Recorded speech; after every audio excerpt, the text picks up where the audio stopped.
iman Kristen itu sebetulnya dikenal dengan yang pertama monoteisme yang menegaskan bahwa tidak ada sembahan kecuali satu-satunya sembahan.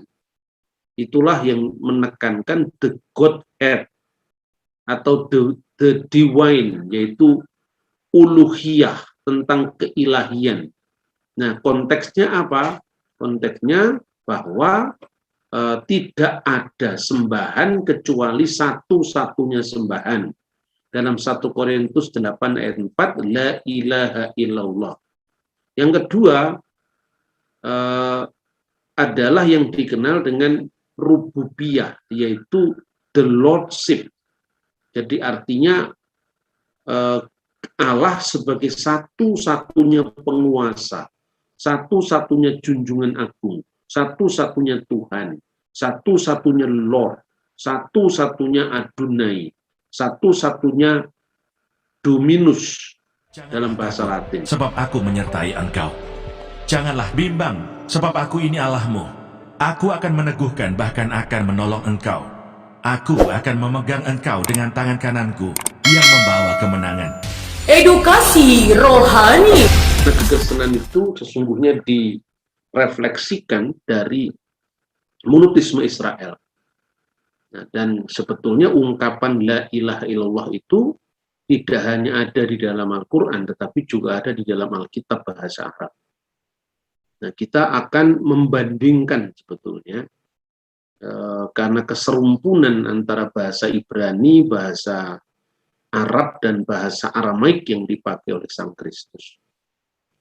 Yang pertama ditekankan bahwa Alkitab berkali-kali menegaskan bahwa Tuhan itu adalah satu-satunya Elohim. Dan kata Tuhan ini sebetulnya bentuk tetragrammaton, 4 huruf suci yang oleh orang Yahudi selalu dibaca dengan Hashem, nama di atas segala nama, sang nama, atau Adonai, yaitu Tuhan. Menurut tradisi orang Samaria dibaca Shema. Jadi Shema itu Shem, itu artinya nama. Definite artikel A di belakang itu artinya the, yaitu the name Hashem. Nah, ungkapan ini selain ditemukan dalam Syahadat Israel atau Shema Yisrael Adonai Eloheinu Adonai Echad, juga misalnya disebutkan di dalam 1 Raja-Raja pasal 18 ayat 39. Adonai huwa Elohim. Tuhan itulah sembahan itu. Tuhan dialah Elohim itu. Jadi digabungkan antara kata sandang tetap H dengan Elohim. Nah, secara harfiah ayat ini di dalam Alkitab bahasa Arab kadang-kadang diterjemahkan Ar-Rabbu huwallah. Jadi Tuhan dia adalah Allah. Tetapi juga kadang-kadang diterjemahkan Ar-Rabbu huwa al-ilah. Jadi al-ilah itu sama dengan Allah.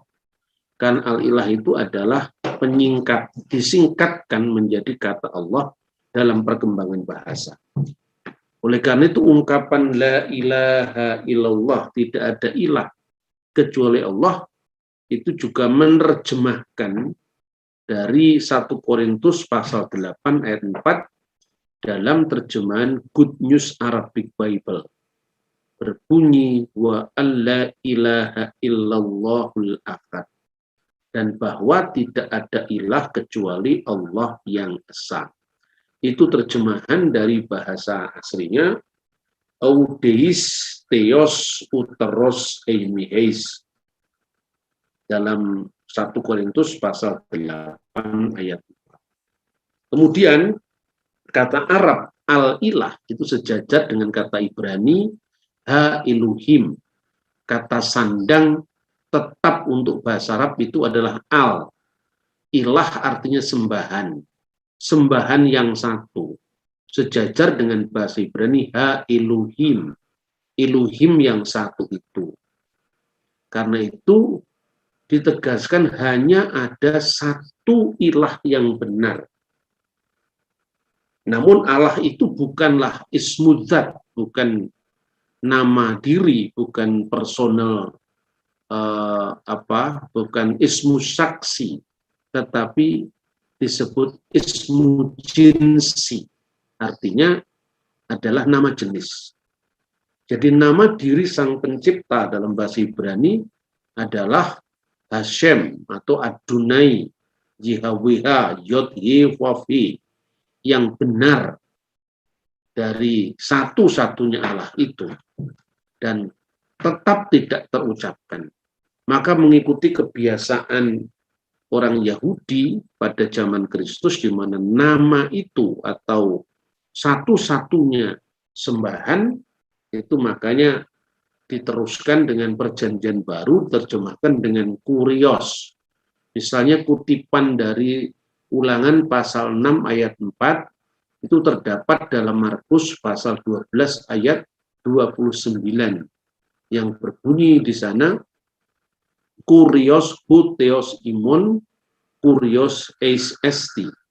Jadi kurios itulah theos kita, kurios itu asa.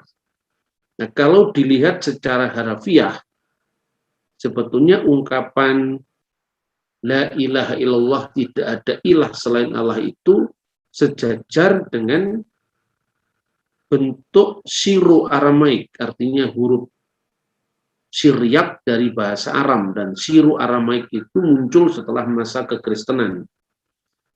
Kalau di dalam bahasa Ibrani yang dipakai oleh orang-orang Yahudi, misalnya Targum, itu bahasa Aramaik, artinya hurufnya huruf Ibrani. Tapi sejak kekristenan muncul di wilayah Antioquia yang dikenal dengan Syriac Christianity, maka sejak saat itu dikembangkan abjad atau huruf baru yang disebut huruf Syriac, maka disebut Syro-Aramaik. Di sini sejajar dengan kata-kata lait ilah, ilah Allah. Lait ilah itu artinya la ilah, tidak ada sembahan, ilah itu negasi kecuali Allah. Nah, 1 Korintus pasal 8 ayat 4 itu sendiri dalam terjemahan Pesita itu wadilait ilah akhirin illa inhat, yang artinya laisa ilahun akharu ila wahid. Jadi tidak ada ilah yang lain kecuali satu-satunya ilah atau satu-satunya sembahan. Nah, saudara-saudara, dalam iman Kristen itu sebetulnya dikenal dengan yang pertama monoteisme, yang menegaskan bahwa tidak ada sembahan kecuali satu-satunya sembahan. Itulah yang menekankan the Godhead atau the divine, yaitu uluhiyah, tentang keilahian. Nah, konteksnya apa? Konteksnya bahwa tidak ada sembahan kecuali satu-satunya sembahan. Dalam 1 Korintus 8 ayat 4, la ilaha illallah. Yang kedua adalah yang dikenal dengan rububiyah, yaitu the lordship. Jadi artinya Allah sebagai satu-satunya penguasa, satu-satunya junjungan agung, satu-satunya Tuhan, satu-satunya Lord, satu-satunya Adonai, satu-satunya Dominus dalam bahasa Latin, satu-satunya Kurios, satu-satunya Theos dalam bahasa Ibrani, ya, satu-satunya sembahan dan satu-satunya Tuhan. Satu-satunya sembahan itu satu-satunya Theos, satu-satunya Elohim, satu-satunya ilah. Sedangkan satu-satunya junjungan agung, satu-satunya Tuhan di atas segala Tuhan, itulah yang disebut Kurios. Karena itu di dalam Alkitab bahasa Arab ini untuk sekedar memudahkan pemahaman, karena bahasa Indonesia tidak memiliki satu kata yang bermakna ganda. Tuhan sekaligus Tuhan. Maka ketika orang Samaria memanggil Yesus dengan kurios, itu maknanya Tuhan. Tapi ketika Kristus sudah bangkit dari antara orang mati, dan Thomas mengatakan, wahai Tuhanku dan wahai Theosku. Di sini maknanya benar-benar Lord of Lord, maknanya Tuhan. Karena pengalaman kebangkitan Kristus itu menyatakan kepada murid bahwa Yesus bukan sekedar Tuhan, tetapi Tuhan atas segala Tuhan. Dan itulah yang disebut Tuhan. Nah, karena itu sekalipun maknanya Lord, maknanya Kurios, maknanya Dominus itu sifatnya rangkap, sifatnya ganda, tapi tergantung kasusnya. Maka ketika Thomas mengatakan kuriosmou ke huteosmou, hu kuriosmou artinya my Lord, and ke huteosmou ya my God, itu artinya Tuhanku dan Allah sembahanku. Dan itulah yang ditekankan di dalam Alkitab. Kalau saya salin dalam terjemahan bahasa Arab, wa huwa al-abul ladzi minhu kullu syai'in wa ilaihi narji'u.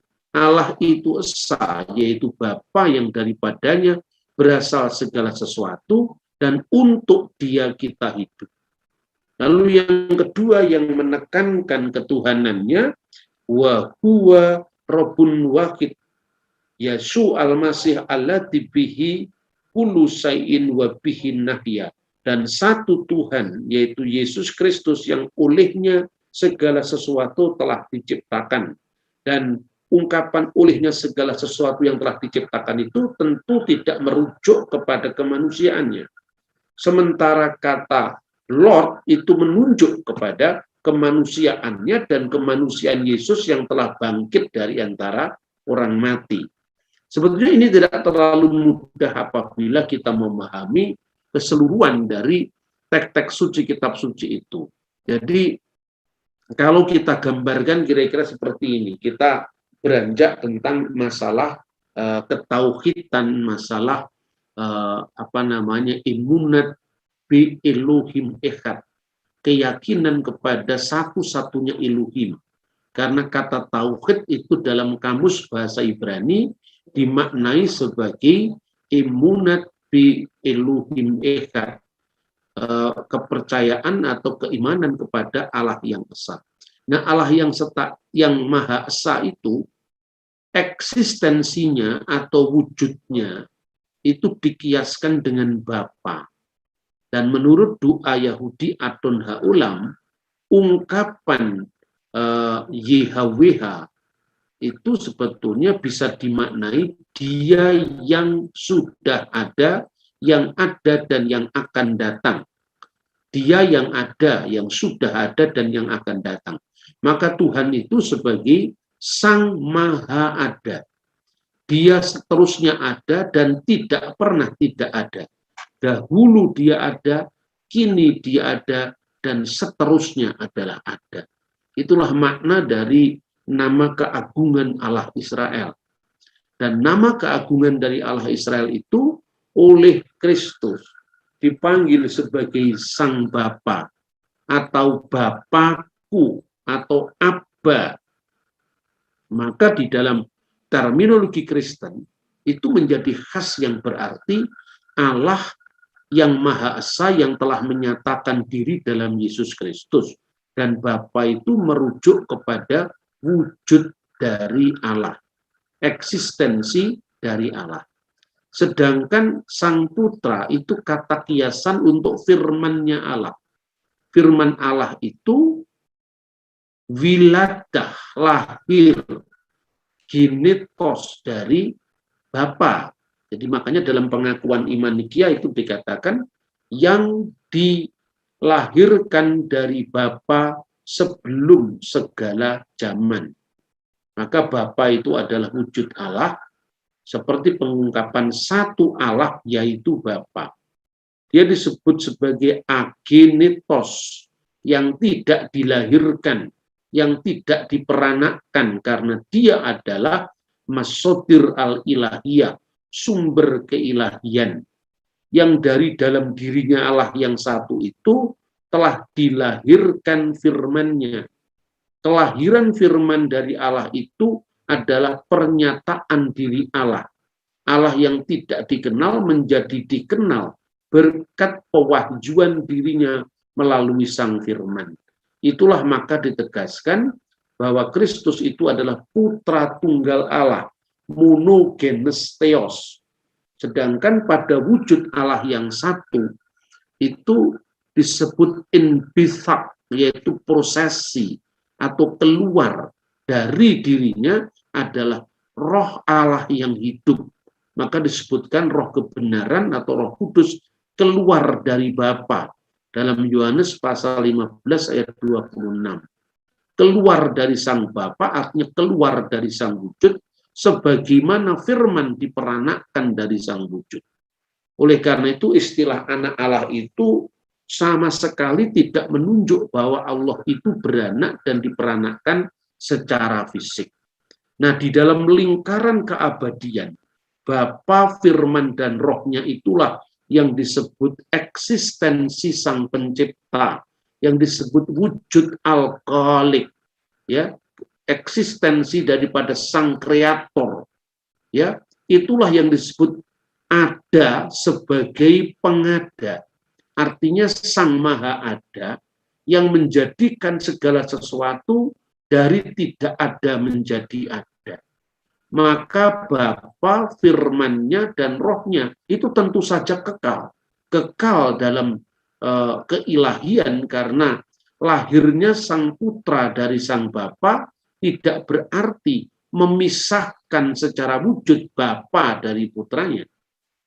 Keluarnya Roh Kudus dari sang wujud tidak membawa keterpecahan atau keterpisahan antara roh dengan yang memiliki roh.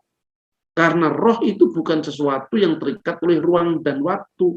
Maka ketika dikatakan Yesus adalah putra Allah, itu artinya Allah menyatakan dirinya melalui firman-Nya. Sehingga dikatakan dalam Yohanes pasal 1 ayat 18, tidak seorang pun pernah melihat Allah, tetapi anak tunggal yang ada di pangkuan Bapa, dialah yang menyatakannya. Menyatakannya itu artinya keluar, eksegisato, yang mengeluarkan Allah dari keabadiannya yang tak tersentuh, yang tak terpahami, menjadi terpahami melalui Kristus yang menyatakan diri. Nah, itulah rahasia yang disebut Allah Tritunggal.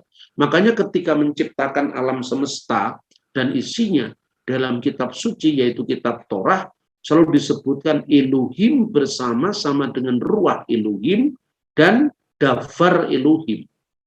Allah menciptakan langit dan bumi. Lalu di dalam penciptaan di mana bumi masih belum berbentuk, itu Ruach Elohim merakefet alfeni hamayim. Roh Allah itu melayang-layang di atas permukaan air. Dalam makna roh Allah itu memberi atau menyalurkan kehidupan. Jadi hidup yang tersalur, yang keluar dari sang sumber hidup. Makanya ini sebagai sebuah pemberian hidup pada ciptaan. Makanya dalam lingkaran kekal Bapa, Putra, dan Roh Kudus, Allah, firman Allah, dan Roh Allah, tidak ada yang dahulu, tidak ada yang kemudian. Sejak kita mengatakan Allah, ya berarti Allah selalu ada bersama firman-Nya dan selalu ada bersama Roh-Nya. Itulah rahasia yang dikatakan dalam kitab suci, aku ada yang aku ada.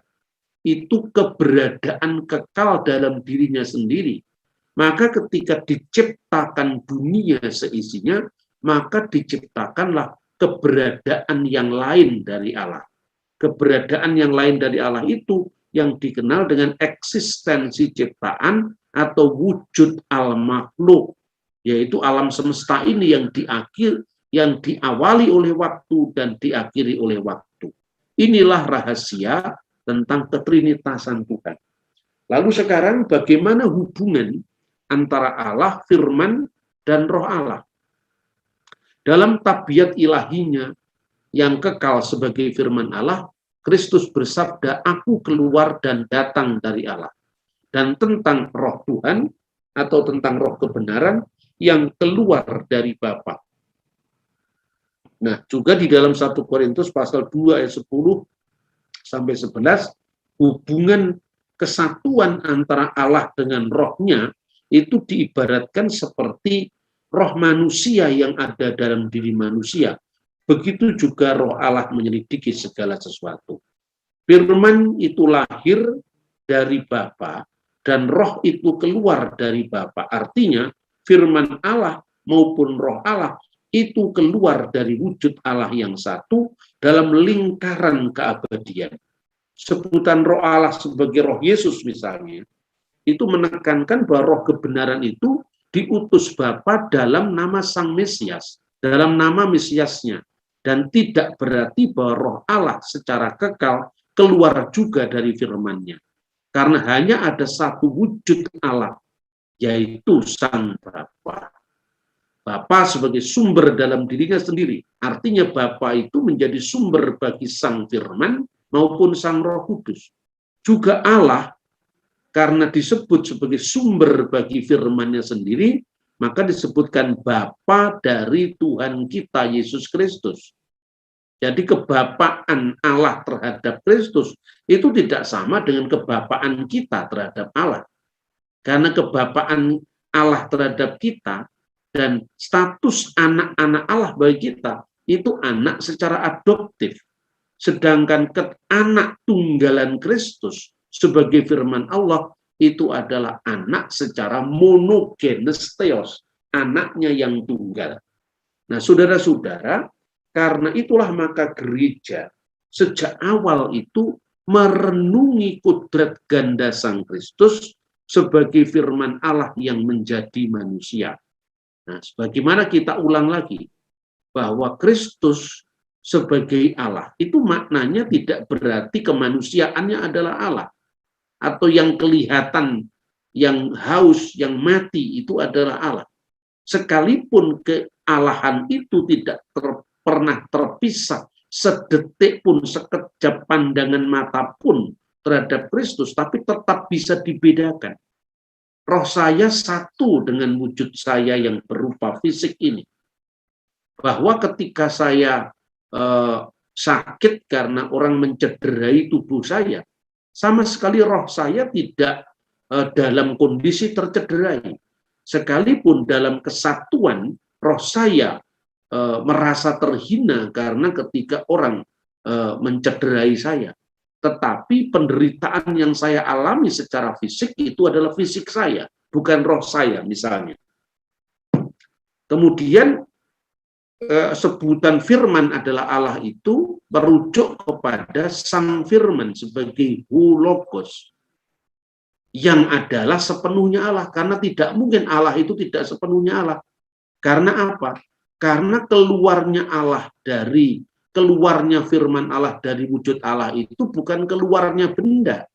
Kalau keluarnya benda itu terkurangi. Karena benda itu terikat oleh ruang dan waktu. Ketika saya keluar dari pintu sebelah kanan, maka sebelah kiri kosong. Karena apa? Karena sudah ditinggalkan. Itulah ruang. Tetapi Tuhan tidak pernah kehilangan ketika Tuhan berada di semua tempat. Untuk menegaskan kesatuan antara Allah dengan firman-Nya dalam konteks nuzulnya atau turunnya firman menjadi manusia, maupun dalam konteks kekekalan diri Allah sendiri, maka ditegaskan dalam pengakuan iman bahwa aku percaya akan satu Adonai, satu Lord, satu Kurios, satu Dominus, yaitu Yesus Kristus, Putra Tunggal Allah. Ungkapan monogenes theos ini merujuk kepada firman Allah yang sepenuhnya Allah. Dan hubungan ketika firman itu menyatakan siapa Allah, dijelaskan terang yang keluar dari terang. Artinya terang yang keluar dari sumbernya terang. Allah sejati dari Allah sejati. maknanya firman Allah yang sejati yang keluar dari wujud Allah yang sejati. Ketika sinar matahari keluar dari matahari, dia tidak pernah mengurangi hakikat matahari. Makanya ditegaskan dilahirkan tidak diciptakan. Karena lahirnya firman Allah itu menekankan pewahyuan diri Allah. Tapi sama sekali tidak mengatakan bahwa sebelumnya firman tidak ada. Ketika saya melahirkan gagasan saya dari pikiran saya, sebelum itu pikiran saya sudah ada dalam diri saya. Dan ketika gagasan saya itu diperbanyak, misalnya direkam, disiarkan lewat YouTube, itu tidak mengurangi gagasan yang keluar dari diri saya tadi, tidak mengurangi pikiran saya sama sekali. Karena pikiran itu tidak bisa dikurangi, ditambah secara benda. Kemudian yang kedua, maknanya ketuhanan Yesus, yaitu Lordship atau rububiyah. Sifat rububiyah dari Sang Kristus itu merujuk kepada gelar kemesiasannya yang menjadi manusia. Maka dikatakan dalam Kisah Rasul pasal 2 ayat 36, Allah telah membuat Yesus yang kamu salibkan itu sebagai Tuhan dan Kristus. Jadi Elohim yang telah menjadikan Yesus yang kamu salibkan, berarti yang kamu salibkan itu kan kemanusiaannya. Kemanusiaannya tadi diangkat sebagai Adonai, sebagai Kurios, sebagai Dominus, sebagai Tuan segala Tuan, sebagai Gusti, dan sebagai Kristus. Dan dalam keadaannya sebagai manusia, ia telah merendahkan dirinya dan taat sampai mati, bahkan mati di kayu salib. Itulah sebabnya Allah sangat meninggikan dia dan mengaruniakan kepadanya nama di atas segala nama, dan segala lidah mengaku Yesus Kristus adalah Tuhan bagi kemuliaan Allah Bapa. Yesus Kristus bukan Tuhan selain Allah, tapi Tuhan bagi kemuliaan Allah Bapa. Artinya apa? Artinya yang disebut Lord, yang disebut Tuhan, yang disebut junjungan agung, itu dia yang dalam keadaannya sebagai manusia, yang telah merendahkan dirinya, yang telah taat sampai disalib, itulah yang ditinggikan Allah sebagai Kurios atau sebagai Tuhan. Nah, itulah makna ketuhanan sekaligus keilahian Sang Kristus. Sehingga ada lagu karismatik lama yang diciptakan Pak Niko itu, Yesus Tuhan dan Allah kami, dia my Lord sekaligus my God. Dan lagu itu seperti yang dikatakan oleh pengakuan iman Nikia Konstantinopel, yaitu aku percaya akan satu Allah, yaitu Bapa yang menciptakan langit dan bumi, segala yang kelihatan dan yang tidak kelihatan, dan aku percaya akan satu Tuhan, yaitu Yesus Kristus. Ya, itu maknanya. Nah, inilah yang disebutkan di dalam pengakuan iman Nikia Konstantinopel dalam terjemahan bahasa Arab, yaitu uminu bi ilahin wahid. Aku percaya kepada satu sembahan, ilahin wahid. Ab, Bapa, Tobit Al-Kul, Pantokrator, yang menguasai segala sesuatu. Khaliqus sama'i wal ard, yaitu pencipta, khalik langit dan bumi, kullu ma yura wa ma la yura, baik yang kelihatan maupun yang tidak kelihatan. Wa birrabbin wahid Yesu al-Masih, dan kepada satu Lord, satu Rabb, satu junjungan agung, yaitu Yesus Kristus, Ibnullahu wahid, Ibnullahul wahid, anak Allah yang tunggal, al-mauludu yang dilahirkan, minal ab dari Bapa, qabla kulit duhur, sebelum segala abad, nur min nur, terang dari terang, artinya terang yang keluar dari sumber terang, ilah hak min ilahin hak, jadi Allah yang sejati dari Allah yang sejati, mauludu yang dilahirkan, goirul makhluk dan bukan diciptakan, musawin lil abi fil jauhar, yang setara dengan wujudnya Sang Bapa dalam jauhar, dalam hakikatnya allati bihi kana kullu syai'in,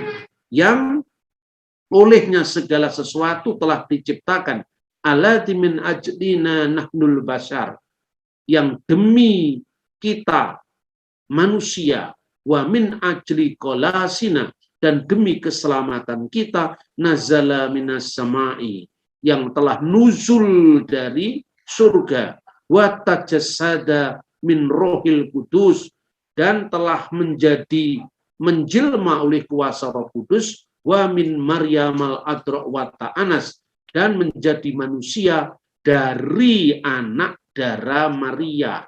Jadi Sang Kristus itu menjadi manusia dari anak darah Maria.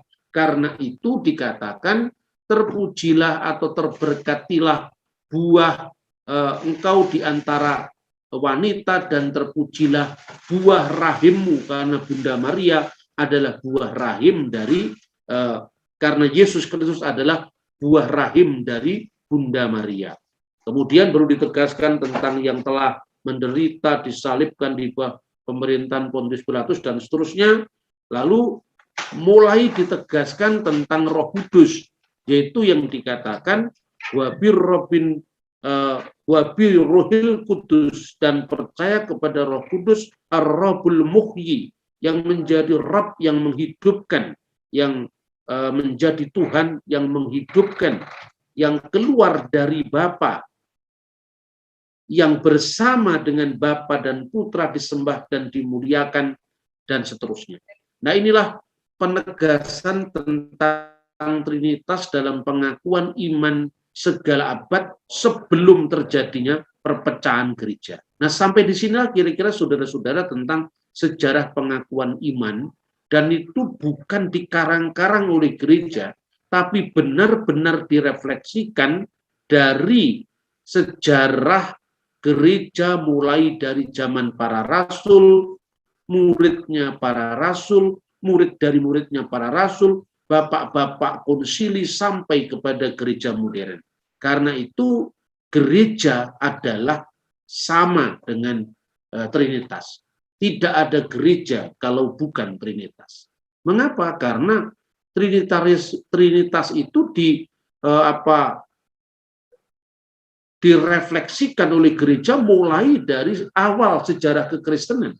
Dan itu bukan diciptakan kemudian. Nah, dan juga ungkapan gereja, kata gereja sendiri adalah muncul dari komunitas iman yang sejak semula percaya dengan Bapa dan Putra dan Roh Kudus. Makanya setelah ada penegasan tentang Bapa, Putra, dan Roh Kudus, itu ditegaskan, dan aku percaya akan satu gereja yang kudus, yang katolik, yang rasuli.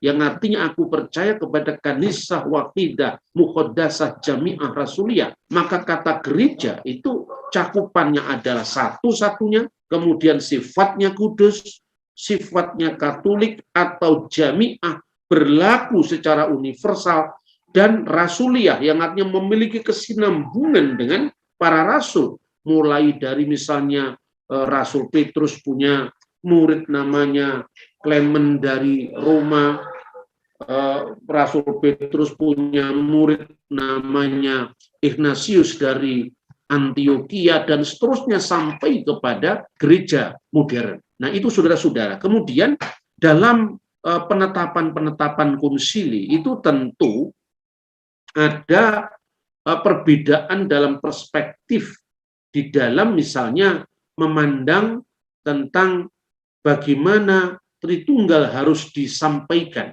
Tritunggal harus diungkapkan.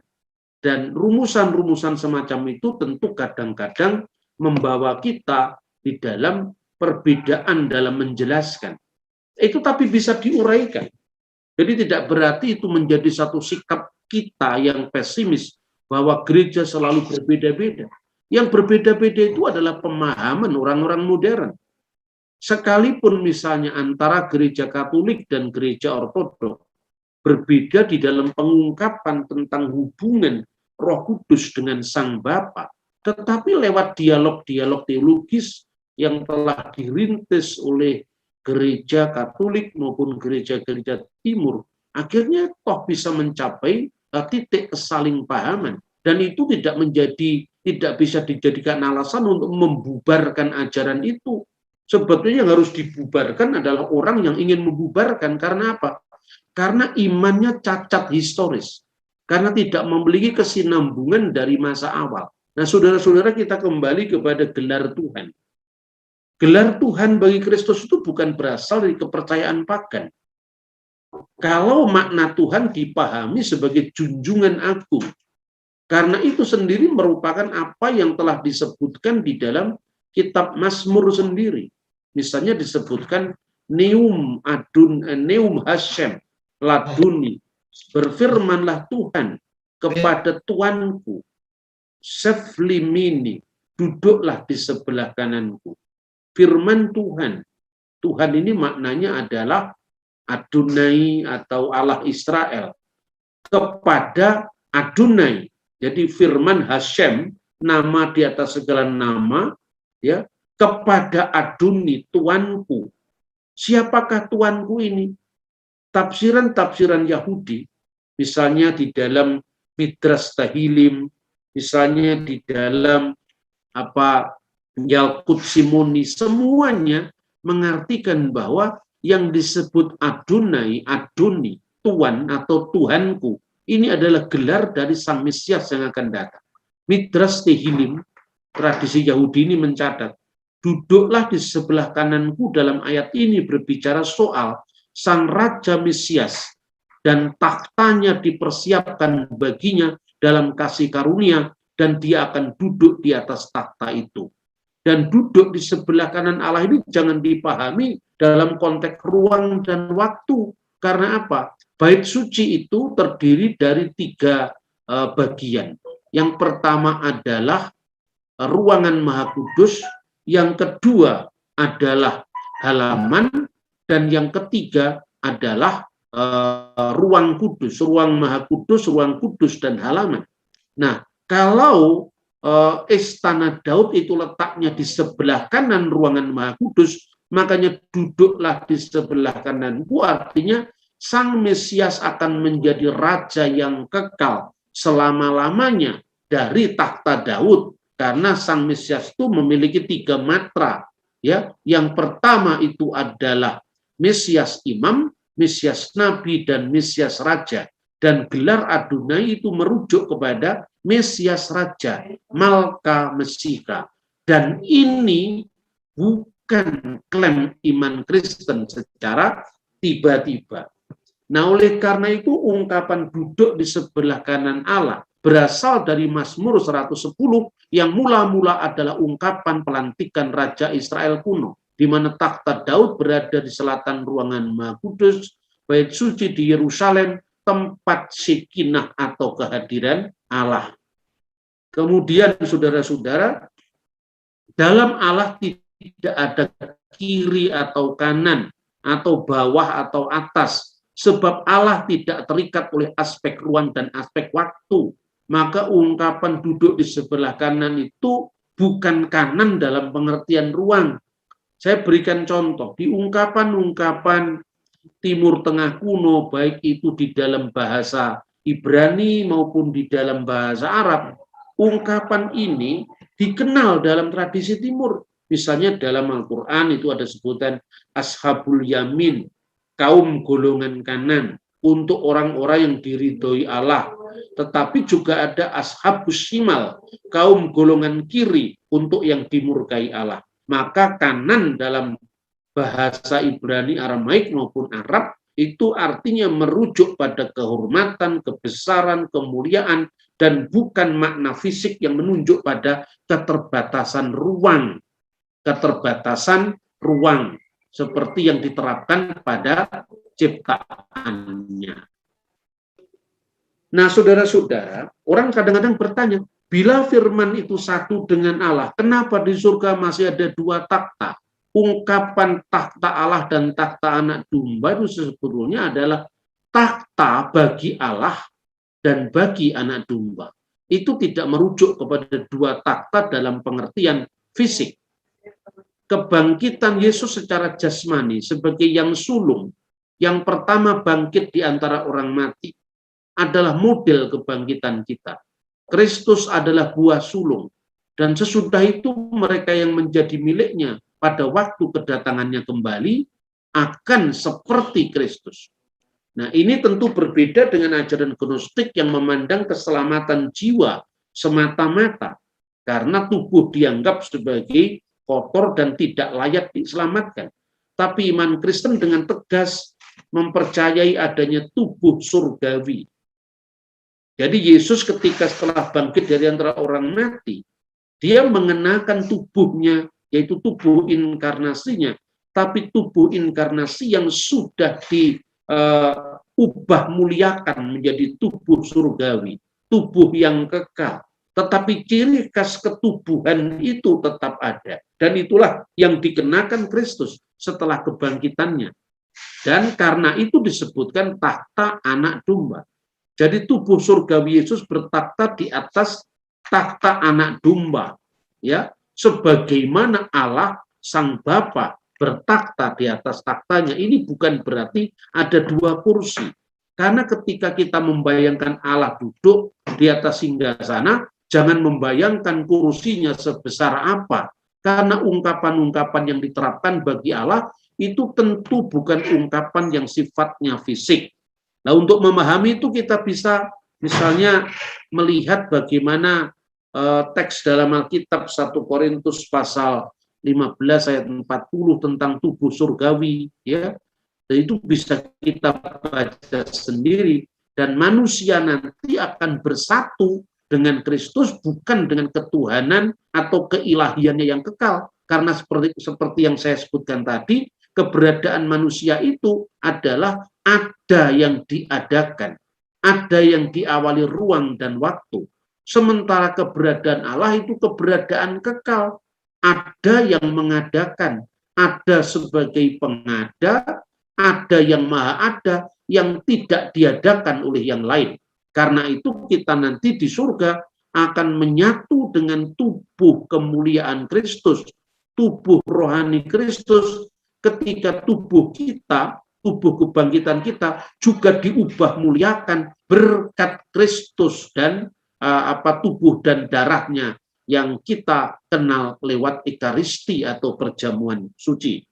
Nah, saudara-saudara, ungkapan Allah duduk di atas takhta, apakah dia terikat oleh ruang dan waktu? Tentu saja tidak. Perhatikan Wahyu pasal 20 ayat 11. Lalu aku melihat takhta putih yang besar dan dia yang duduk di atasnya.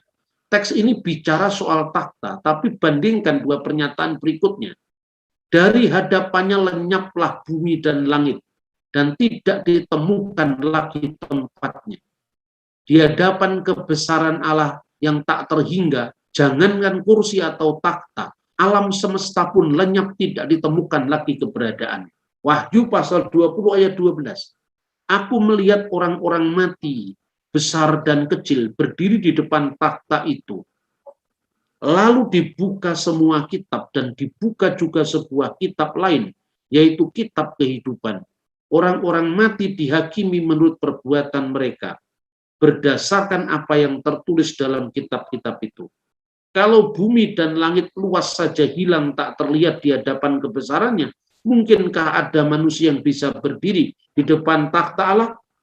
Wahyu pasal 20 ayat 12 adalah gambaran penghakiman, di mana raja biasanya duduk di atas takhta ketika menghakimi. Dan untuk memudahkan digambarkannya Allah menghakimi baik raja-raja di dunia, yang dijadikan semacam jembatan supaya manusia bisa memahami Tuhan yang tidak terikat oleh ruang dan waktu.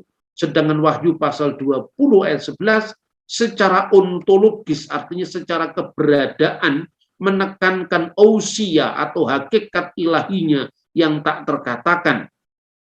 Ayat 12 berbicara aspek etis normatifnya, di mana penghakiman ilahi dalam bahasa eksotris,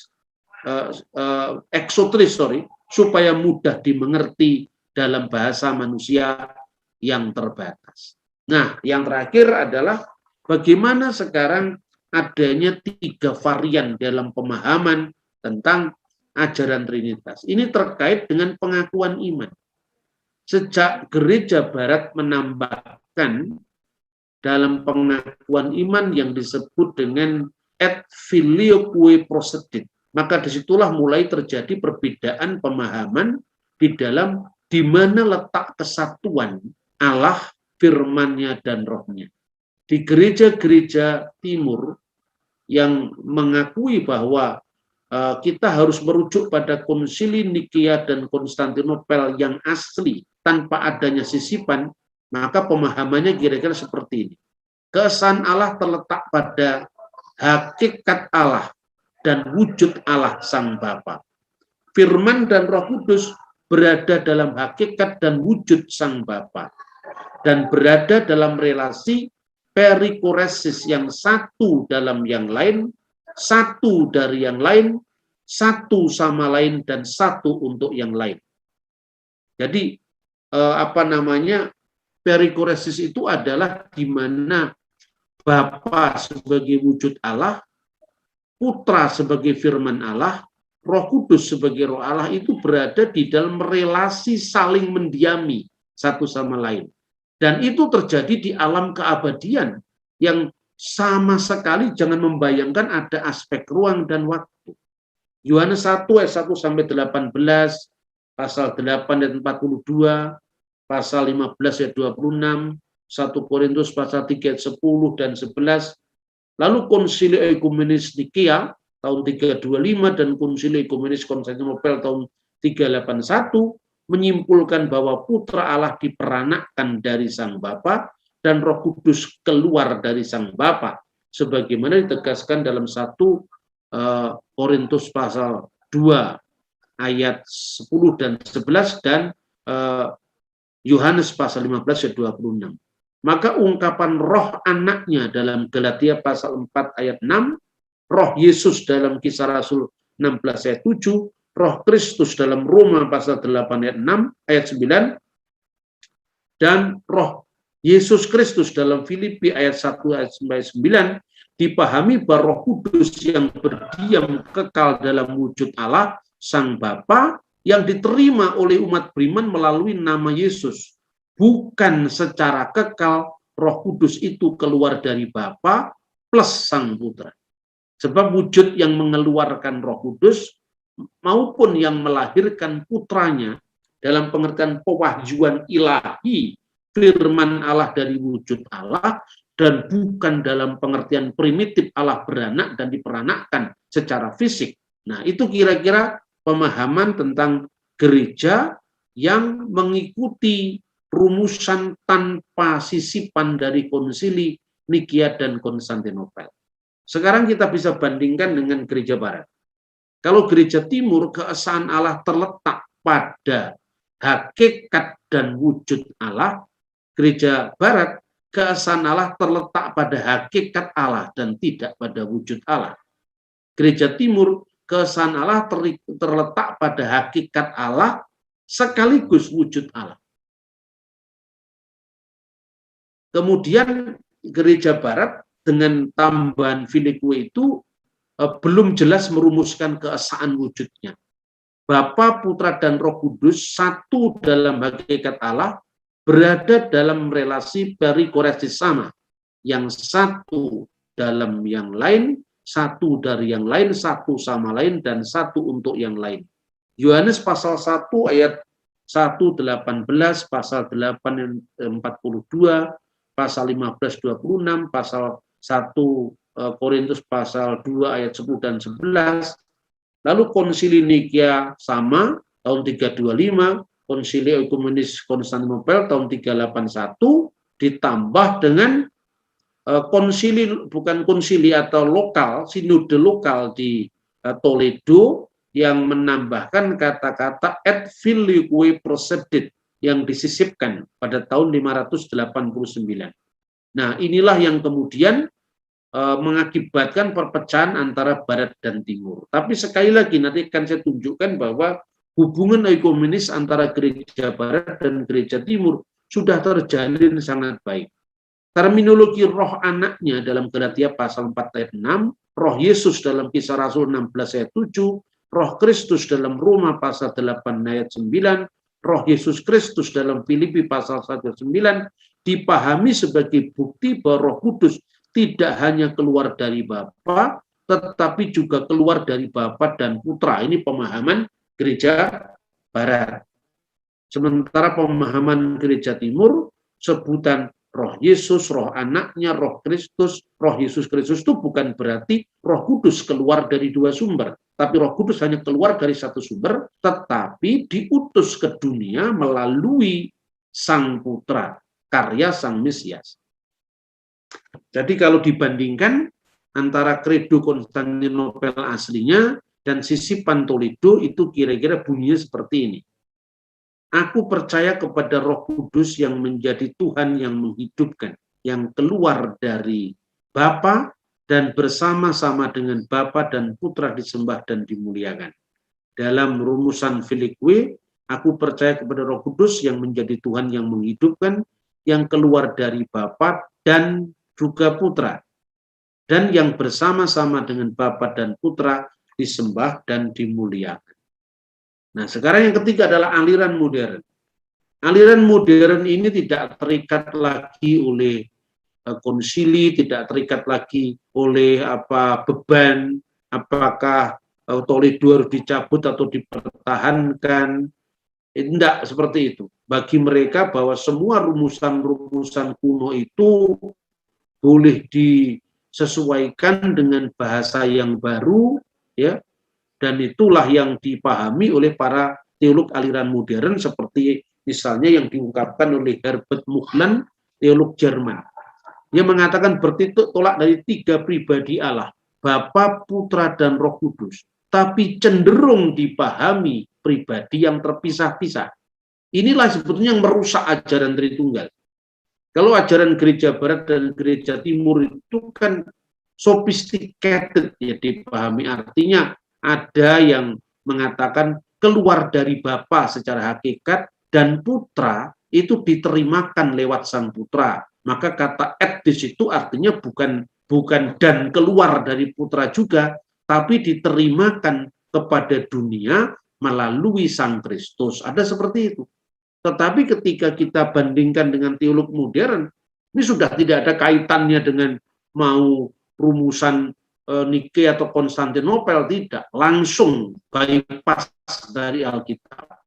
Dan dia lupa bahwa Alkitab itu memiliki latar belakang sejarah di mana tidak mungkin kita memahami Alkitab tanpa melihat konteks sejarah. Sebab tanpa melihat konteks sejarah, bukan sejarah itu sejajar dengan Alkitab, tidak.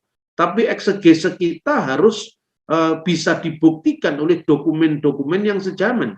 Sebab kalau tidak, kita cenderung menafsirkan sendiri. Bagaimana kita bisa memahami Injil pertama ditulis oleh Matius, sementara Matius sama sekali tidak terdapat dalam keterangan pasal 1 sampai pasal 28 kalau dia menulis Injil. Kita tahu dari Bapak Gereja yang hidup berdekatan dengan para rasul.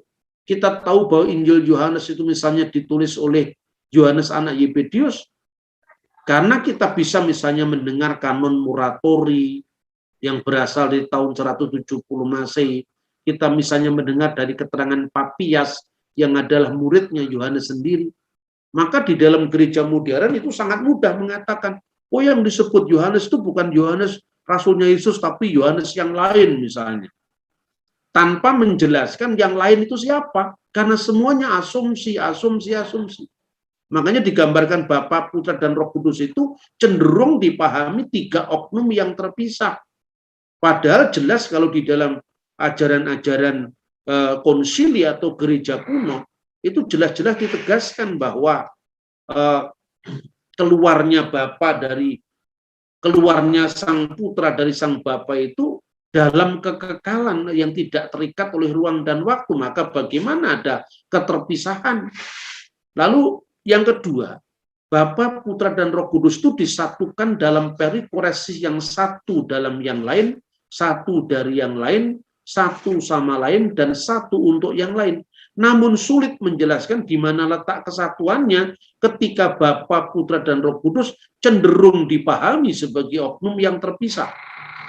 Bapa, Putra, dan Roh Kudus tiga yang terpisah, masing-masing bebas dan berakal, namun memiliki bidang yang satu dan sama, seperti segitiga dari tiga sudut misalnya.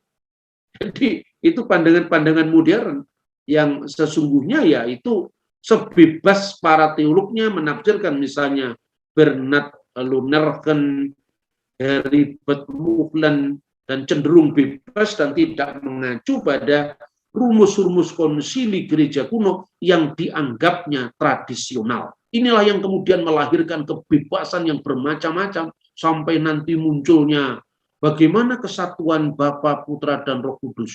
Lalu dikaburkan rumus baptisan. Lalu di dalam Matius dikatakan demi nama Bapa dan Putra dan Roh Kudus, dalam Kisah Rasul dalam nama Yesus. Makanya Bapa, Putra, dan Roh Kudus itu ya Yesus itu. Lebih kacau lagi.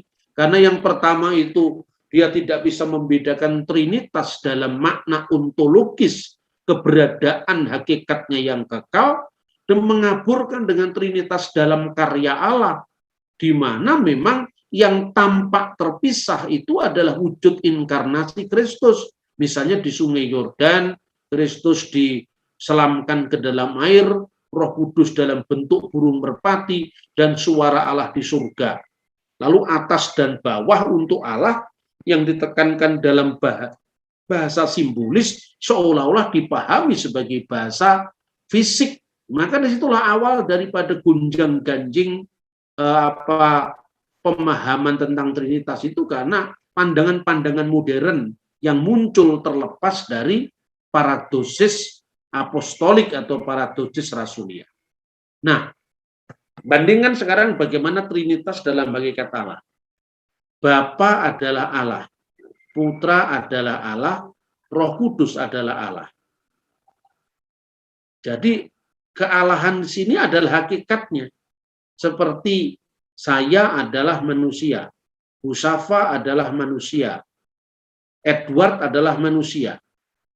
Kesatuan kita itu bukan kesatuannya di sini adalah bukan kesatuan pada wujud, tapi kesatuan dalam hakikat kemanusiaan. Jadi saya, Safa, dan Edward satu dalam kemanusiaan. Begitu juga kalau dipahami kesatuannya pada hakikat kemanusiaan, kalau Tuhan hakikat keilahian, maka hakikat Bapa, Putra, dan Roh Kudus adalah kealahan. Sehingga Bapa, Putra, dan Roh Kudus itu cenderung bersatu dan bukan satu. Ini pemahaman awam yang mudah sekali sebetulnya didialogkan ketika misalnya kita berbicara dengan saudara muslim tentang ilmu kalam. Nah, sekarang bandingkan bagaimana kesatuan dalam wujud. Satu Allah yaitu Bapa.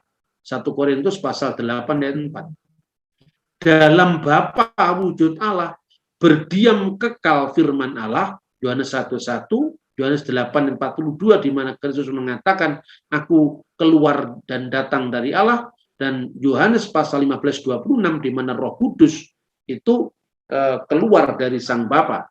Maka di sini Bapa, Putra, dan Roh Kudus benar-benar satu dan bukan bersatu seperti satunya pikiran dan roh saya dalam wujud saya yang satu. Nah, demikianlah kira-kira perbedaan tentang tiga varian itu. Tetapi puji Tuhan dalam dialog-dialog ekumenis ya, saya tunjukkan perkembangannya di mana Bapak Suci Paus Yohanes Paulus II pada tahun 1981 sudah mengunjungi Konstantinopel dalam rangka peringatan 1600 tahun Konsili Konstantinopel, di mana Paus Yohanes Paulus II mengatakan bahwa faktor filioque yang menjadi perbedaan antara Barat dan Timur itu diakui merupakan kesalahan kedua belah pihak, maksudnya. Karena apa? Mandeknya dialog dalam kedua gereja itu. Dan Paus menegaskan bahwa agar kalau misalnya itu menjadi halangan antara Barat dan Timur, maka sisipan filioque itu tidak lagi menjadi dasar dalam penetapan regula fide atau pengakuan iman. Tetapi harus dipahami, katanya Paus Yohanes Paulus II, saya sekedar mengutip, ya, jikalau gereja timur menolak tentang Filioque itu, maksudnya gereja barat paham bahwa itu menekankan sumber keesaan Allah, yaitu keesaan Allah itu sumbernya hanya satu, maka oleh timur dipahami seperti putra atau firman Allah itu dilahirkan atau diperanakkan dari sang Bapa. Ingat, bukan berarti Tuhan beranak secara fisik. Ini bukan ajaran primitif yang hanya bisa dipahami oleh orang yang tidak bisa membedakan satu matematika dan satu metafisika, satu roh dengan satu benda, bukan itu ya. Tapi dengarkan ungkapan saya ini, ungkapan yang bukan ungkapan wilayah ilmu primitif fisik matematik, bukan. Ini ungkapan bahasa batin yang tinggi, hanya bisa dipahami oleh orang yang berkehendak baik dan berotak cerdas. Ya, jadi itu saya teruskan. Maka ungkapan trinitaris itu benar-benar ungkapan yang mengungkapkan hakikat ilahi. Bagi gereja timur yang menolak rumusan itu karena dia mau menegaskan bahwa keesaan Allah itu benar-benar berakar pada satu sumber. Tapi bagi gereja barat yang menyisipkan Filioque itu, sebetulnya konteks historisnya karena waktu itu di barat ajaran Arius sangat kuat. Sehingga dalam pemikiran orang-orang barat waktu itu, ketika Roh Kudus juga keluar dari Bapa dan Putra, itu berarti clear semua karena satu gitu. Padahal konteksnya di situ antara hakikat dengan wujud ilahi tidak terumuskan dengan jelas. Tapi kata Paus, apa yang ditekankan oleh gereja barat dengan Filioque itu artinya apapun yang dimiliki oleh Putra dimiliki pula oleh Roh Kudus. Kira-kira seperti itu. Jadi itu ungkapan dari Paus Yohanes Paulus II. Kemudian Paus Benediktus ke-16 juga dalam salah satu misa yang kalau tidak salah di dalam dekret Dominus Yesus kalau tidak salah, itu bisa dicek di buku saya Answering the Misunderstanding, di mana saya kutip dari dokumen-dokumennya langsung pada jilid 1, ya. Itu yang mau ditekankan adalah bahwa syahadat Latin dibacakan dalam sebuah misa itu dan tanpa menyebut et filioque procedit. Dan itu memang gereja memang sangat hati-hati di dalam merambah persoalan dogmatik ini, ya, karena memang gereja Katolik dan gereja-gereja Ortodoks itu ketika memutuskan sesuatu itu lewat perbincangan teologis yang benar-benar bisa memerlukan waktu ratusan tahun. Ya, kalau memang gereja baru itu pokoknya ya nggak cocok untuk memudahkan, kapan aja bisa diganti. Seperti itu kira-kira perbedaannya. Nah, kemudian bagaimana dengan gereja-gereja Protestan? Gereja-gereja Protestan khususnya yang di bawah WCC, yaitu Dewan Gereja-Gereja Sedunia, pada tahun 1992 Komisi Fit and Order itu sudah menganjurkan agar gereja-gereja anggotanya kembali kepada pengakuan iman Nikea Konstantinopel yang asli. Lalu dirampirkan dalam buku itu pengakuan iman Nikea Konstantinopel tanpa sisipan et filioque procedit, yaitu Roh Kudus yang keluar dari Bapa dan Putra. Nah, demikian saudara-saudara yang bisa saya sampaikan di dalam presentasi ini.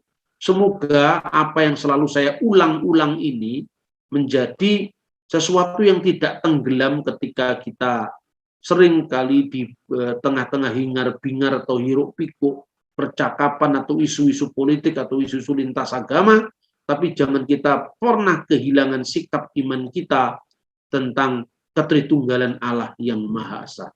Tuhan memberkati. 2 Tawarikh pasal 7. Api turun dari langit, nyanyian syukur. Setelah Salomo mengakhiri doanya, api pun turun dari langit memakan habis korban bakaran dan korban-korban sembelihan itu, dan kemuliaan Tuhan memenuhi rumah itu. para imam tidak dapat memasuki rumah Tuhan itu, karena kemuliaan Tuhan memenuhi rumah Tuhan. Ketika segenap orang Israel melihat api itu turun, dan kemuliaan Tuhan meliputi rumah itu, berlututlah mereka di atas lantai, dengan muka mereka sampai ke tanah, lalu sujud menyembah dan menyanyikan syukur bagi Tuhan, sebab Ia baik, bahwasanya untuk selama-lamanya kasih setianya. Korban pentahbisan dan perayaan. Lalu raja bersama-sama seluruh bangsa mempersembahkan korban sembelihan di hadapan Tuhan. Sebagai korban sembelihan, Raja Salomo mempersembahkan 22.000 ekor lembu sapi dan 120.000 ekor kambing domba. Demikianlah raja dan seluruh bangsa mentahbiskan rumah Allah. Para imam telah siap berdiri pada tempat mereka. Begitu pula orang-orang Lewi telah siap dengan alat-alat musik untuk memuliakan Tuhan, yakni alat-alat musik yang dibuat Raja Daud untuk mengiringi nyanyian syukur bagi Tuhan, bahwasanya untuk selama-lamanya kasih setianya. Setiap kali mereka ditugaskan Daud menyanyikan puji-pujian, dalam pada itu para imam berdiri berhadapan dengan mereka sambil meniup nafiri, sedang segenap orang Israel berdiri. Lalu Salomo menguduskan pertengahan pelataran yang di depan rumah Tuhan, sebab disitulah diolahnya segala korban bakaran dan lemak korban keselamatan. Sebab mezbah tembaga yang dibuat Salomo tidak dapat memuat korban bakaran dan korban sajian dan segala lemak korban. Dan pada waktu itu juga Salomo mengadakan perayaan Pondok Daun selama 7 hari bersama-sama dengan seluruh Israel, suatu jemaah yang amat besar dari jalan masuk ke Hamat sampai ke sungai Mesir. Pada hari yang ke-8 mereka mengadakan perkumpulan raya, karena mereka telah merayakan pentahbisan mezbah selama 7 hari, dan perayaan Pondok Daun selama 7 hari. Pada hari yang ke-23, bulan ke-7, disuruhnya bangsa itu pulang ke kemah-kemah mereka sambil bersuka cita dan bergembira atas kebaikan yang telah dilakukan Tuhan kepada Daud, kepada Salomo, dan kepada orang Israel umatnya. Tuhan menampakkan diri kepada Salomo untuk kedua kalinya. Demikianlah Salomo menyelesaikan rumah Tuhan dan istana raja, dan berhasil melaksanakan dalam rumah Tuhan dan dalam istananya segala sesuatu yang timbul dalam hatinya. Kemudian Tuhan menampakkan diri kepada Salomo pada malam hari dan berfirman kepadanya, "Telah kudengar doamu dan telah kupilih tempat ini bagiku sebagai rumah persembahan. Bila mana aku menutup langit sehingga tidak ada hujan, dan bila mana aku menyuruh belalang memakan habis hasil bumi, dan bila mana aku melepaskan penyakit sampar di antara umatku, dan umatku yang atasnya namaku disebut merendahkan diri, berdoa, dan mencari wajahku, lalu berbalik dari jalan-jalannya yang jahat, maka aku akan mendengar dari surga dan mengampuni dosa mereka, serta memulihkan negeri mereka. Sekarang mataku terbuka dan telingaku menaruh perhatian kepada doa dari tempat ini. Sekarang telah kupilih dan kukuduskan rumah ini, supaya namaku tinggal di situ untuk selama-lamanya. Maka mataku dan hatiku akan ada di situ sepanjang masa. Mengenai engkau, jika engkau hidup di hadapanku sama seperti Daud ayahmu, dan berbuat sesuai dengan segala yang kuperintahkan kepadamu, dan jika engkau tetap mengikuti segala ketetapan dan peraturanku, maka aku akan meneguhkan tahta kerajaanmu sesuai dengan perjanjian yang telah kuikat dengan Daud ayahmu, dengan berkata, tak akan terputus keturunanmu yang memerintah atas Israel. Tetapi jika kamu ini berbalik dan meninggalkan segala ketetapan dan perintahku yang telah kuberikan kepadamu, dan pergi beribadah kepada Allah lain, dan sujud menyembah kepadanya, maka aku akan mencabut kamu dari tanahku yang telah kuberikan kepadamu. Dan rumah ini yang telah kukuduskan bagi namaku akan kubuang dari hadapanku, dan akan kujadikan kiasan dan sindiran di antara segala bangsa. Dan setiap orang yang lewat rumah yang amat ditinggikan ini akan tertegun dan berkata, apakah sebabnya Tuhan berbuat yang demikian kepada negeri ini dan kepada rumah ini?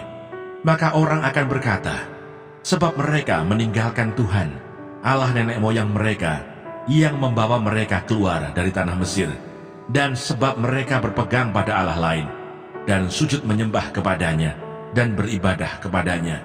Itulah sebabnya Dia mendatangkan segala malapetaka ini ke atas mereka, sebab aku menyertai engkau. Janganlah bimbang, sebab aku ini Allahmu. Aku akan meneguhkan, bahkan akan menolong engkau. Aku akan memegang engkau dengan tangan kananku yang membawa kemenangan. Edukasi rohani.